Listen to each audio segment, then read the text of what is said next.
welcome back everyone to our first episode. What makes you think that yoga is beneficial to kids? Where have you seen that, that actually generates an impact?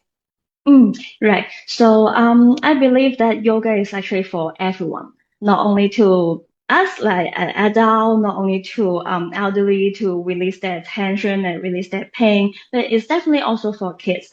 So I believe many one of you will agree with me that yoga is very beneficial not only physically but also our mental health. So it helps us to stabilize our emotion. It helps us to understand what we are feeling. And that's definitely what the kids need. So sometimes we can see them, they are loss of control, but they don't mean to do so. It's because they don't understand what is happening to them. Like sometimes they feel afraid, they feel insecure, but they don't know the word and they don't know how it affects them. So they just go crazy around. But then I realized that sometimes kids can be actually very calm. They can stay very still, unbelievably. Then sometimes I do the same bowl with them, and then they can really stay there for like 5, 10 minutes. And after the 5, 10 minutes, they feel super calm. And even their parents can see how they changes after a few classes.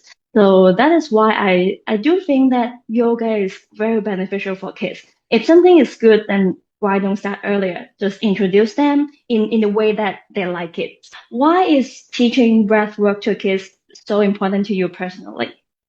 I just believe that everything starts, or our whole characters are built in the first 3 to 7 years. I think what you learn and what you take on in, especially this period in your life, is what makes and shapes the whole character. Mhm. So if you learn how to, regulate yourself, how to be in touch with yourself, connected with yourself in this early stage, then if the inner if the inner ground is stable, then whatever happens to you from externally doesn't bring you out of balance. But that balance, that being deeply connected with yourself, this all happens with you, with yourself, and you can't find this anywhere outside. And I think that's so crucial for us to get back to, is to the understanding of how important it is to be grounded and connected to yourself.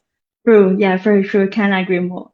Right. So, in the next episode, we will definitely hear more about Dominique sharing about her beautiful book and some wonderful movement with the breathwork.